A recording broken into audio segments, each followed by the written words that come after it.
আবার আমাদের নবী সাল্লাল্লাহু আলাইহি ওয়াসাল্লাম এই রমজান মাসেই এই রোজা রাখা অবস্থাতেই বদরে ছিলেন, তাবুকে ছিলেন, তারপরে তো বললাম যে খন্দকের আগের প্রিপারেশনে ছিলেন, মক্কা বিজয়ে ছিলেন, আরো কত সারিয়া রমজান মাসে হয়েছে, এগুলো সিরাত থেকে শিখতে হবে।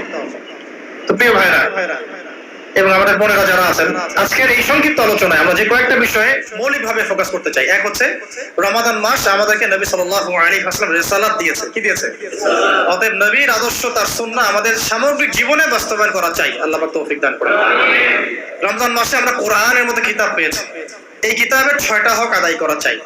মনে আছে 6টা হক? তো তিলাওয়াত, অর্থ অনুধাবন, আদেশ মানা, নিষেধ বর্জন করা, দাওয়াত এবং এর আইন বাস্তবায়ন করা। ঠিক আছে ইনশাআল্লাহ?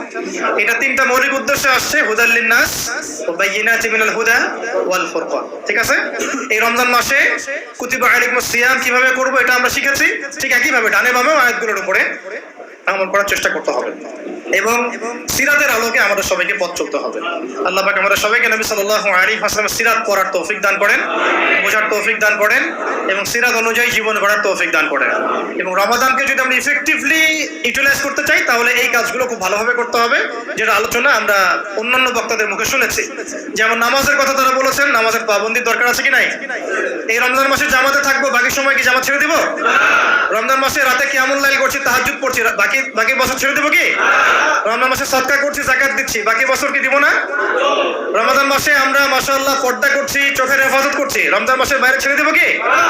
রমজান মাসে মাশাআল্লাহ আমরা সমাজ কল্যাণমূলক প্রজেক্ট করছি, রমজানের বাইরে ছেড়ে দিব? রমজানের দাওয়াতের অ্যাক্টিভিটিস বাড়ছে, রমজানের বাইরে ছেড়ে দেবো কি? আল্লাহ পাক বোঝার তৌফিক দান করেন। রমজান মাসে আমরা মাশাআল্লাহ ইতিকাফ করছি, অনেকেই করবো ইনশাআল্লাহ, কোরআন তেলাওয়াত করছি, এই কোরআনকে কি রমজানের পরে ছেড়ে দিব? আল্লাহ পাক সমস্ত বিষয়গুলোকে ধরে রাখার তৌফিক দান করেন। আল্লাহ রাব্বুল আলামিন আমাদের সবাইকে আজকের এই আলোচনাগুলো শুনে বুঝে আমল করার তৌফিক দান করেন।